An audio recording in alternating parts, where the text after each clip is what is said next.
Exclusive.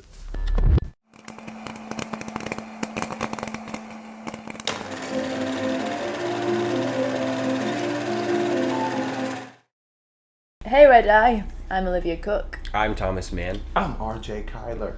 And go see our movie Me and Earl and the Dying Girl, which comes out June 12th. 12th. I thought she was supposed to say 12. She did. No,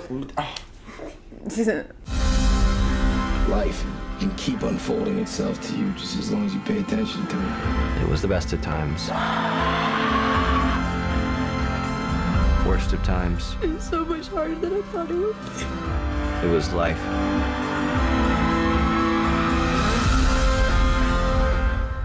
Well, I know you guys all wanted these parts really badly. Yeah. Who do you think was most nervous for your audition among the three of you? I get nervous all the time. I still get nervous. On a scale of how much I wanted it, it was the most I've ever wanted any part, and so that's always the ratio of nervousness is always in correspondence with that. And I was why did I just explain it like that? No, I was really, really nervous. I was really nervous.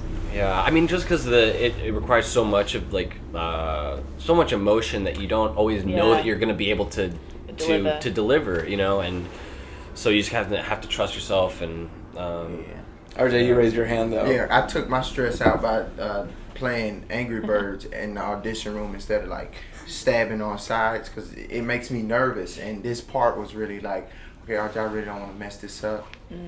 So don't think about it too much. And I couldn't help but think about it too much on the way to the audition, because I was like, oh man, what if I do this that way and this way? And so then after a while I was just like, okay, pull your phone out, turn the volume up and play Angry Birds. I know it probably threw off everybody else. Psych everyone out. Yeah. That doesn't result in your audition really having a feeling like it's kind of Angry Birds influenced? Yeah, I mean, it worked if it did. I saw a little bit of Angry Birds. You did. In their performance. I think so. That's why you like it.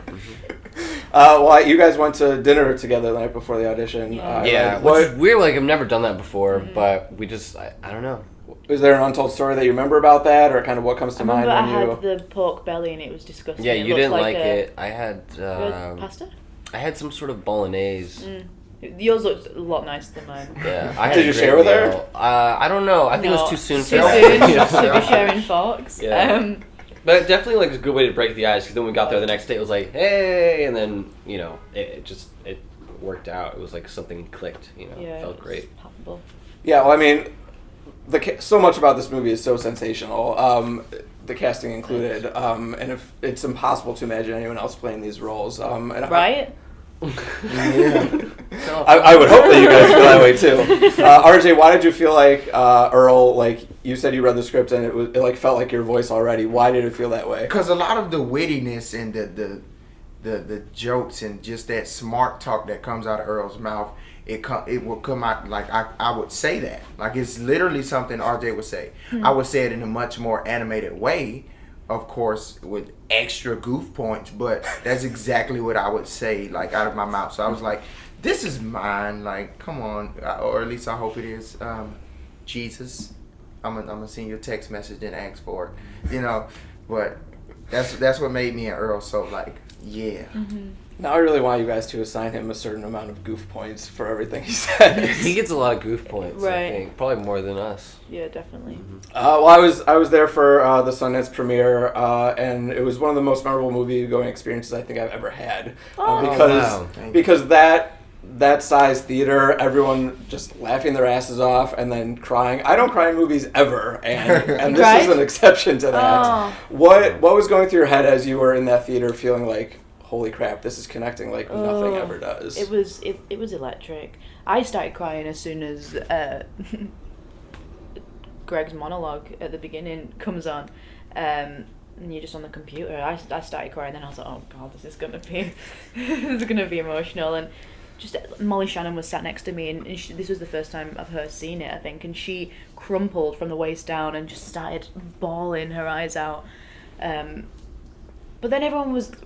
We'd only seen it in a screening room, the three of us, so the jokes that we knew were coming, you know, we tittered, and Yeah, it was funny to see what people laughed at. Yeah, like stuff that we really didn't was. even think was that funny and people responded to, and that was really cool. And other people laughing make you laugh more and make you enjoy. I don't know. It was a great way to enjoy the movie. Like Yeah. It was almost like seeing it in a new way, and but at the same time, I was really close to it. I was almost less emotional the first seeing it that time because I was so in my own head about it, watching it, and just really nervous more than anything. And my parents were sitting next to me, and I was like, wondering what they were thinking, and so yeah, it was like a whole blur. I can't even really remember it. Yeah. I was just like, at the screen, because I took my mom and dad with me, and so they were crying in unison, and so I was a little emotional, and then I would look at these two, and Olivia's like, I'm like, God, I can't handle it. I can't handle it right now. It was overwhelming though. Yeah. It was amazing. How inclined are you guys normally to cry at movies? Never. I would cry at commercials.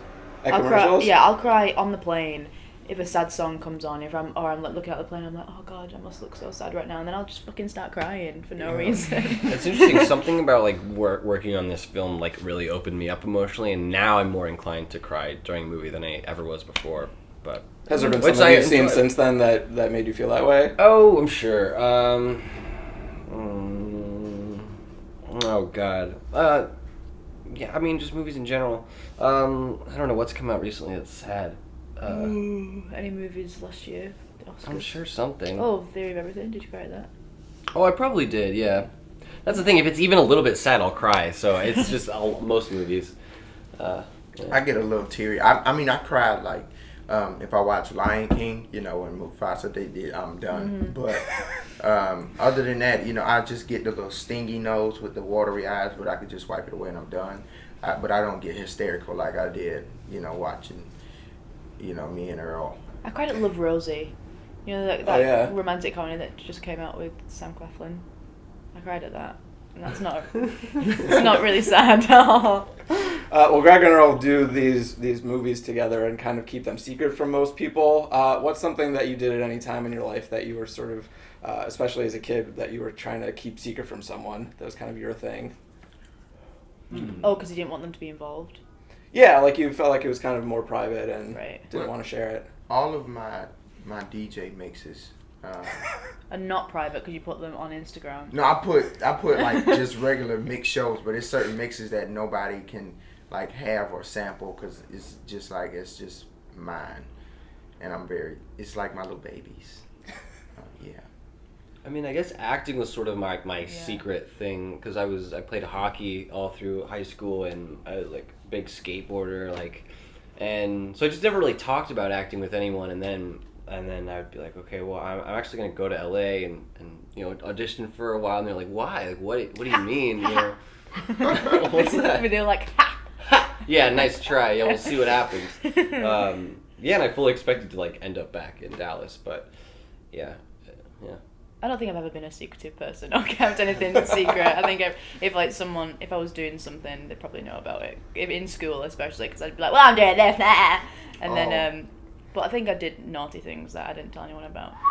Go on.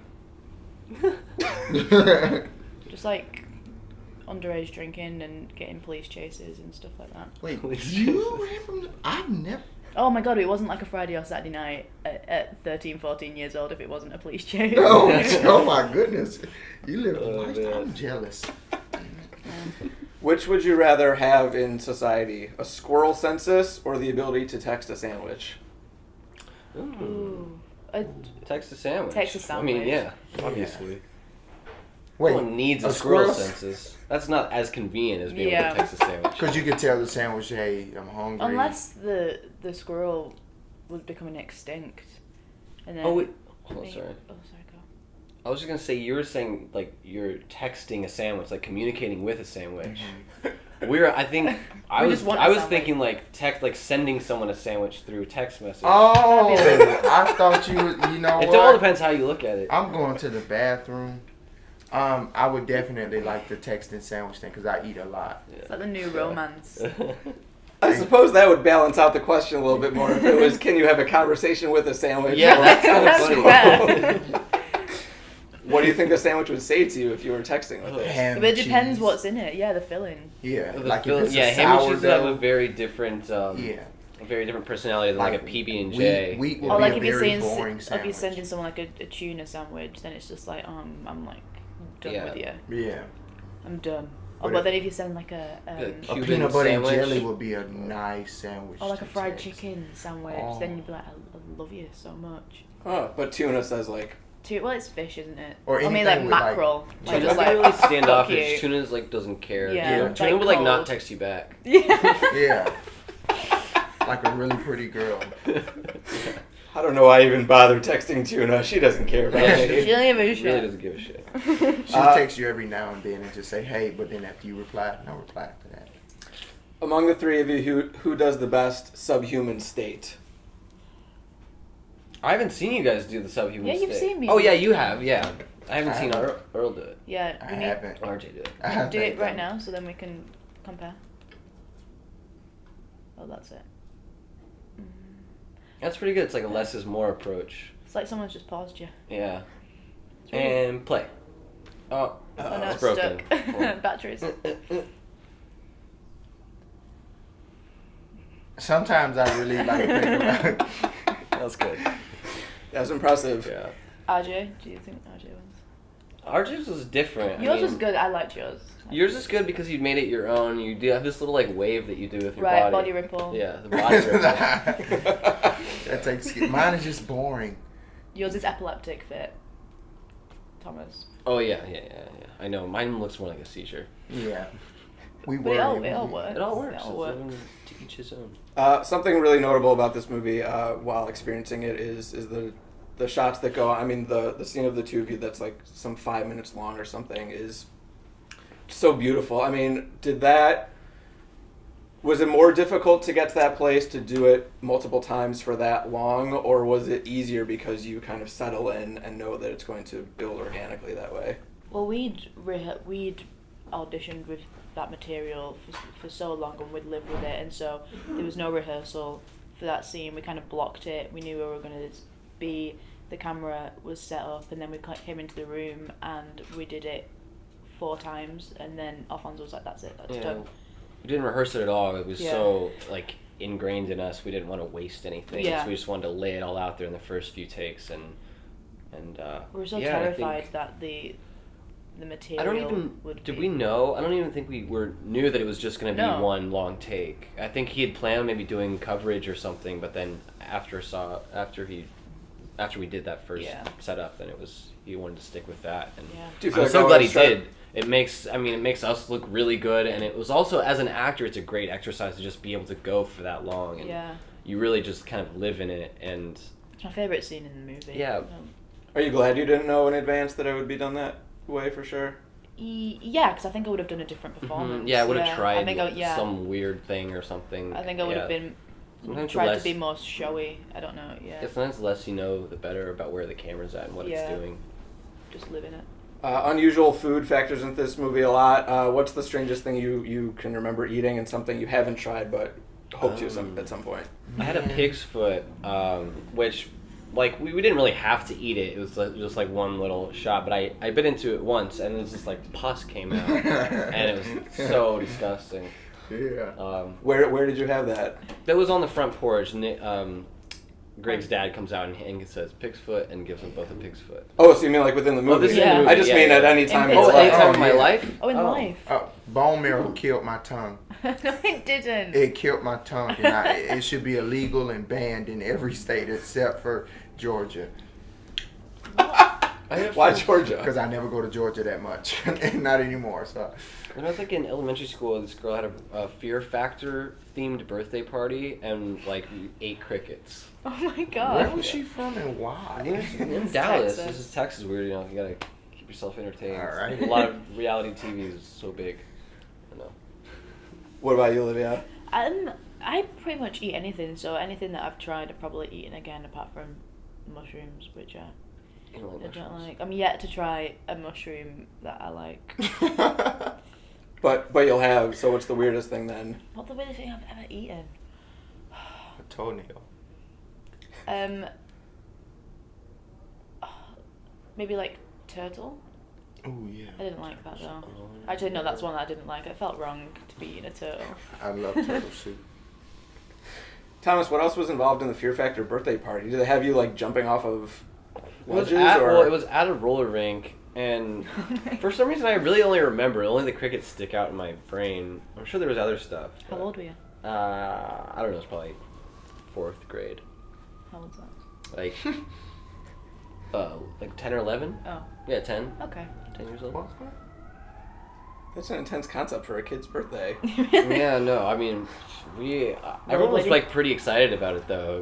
There was a big turnout. Eat it, eat it.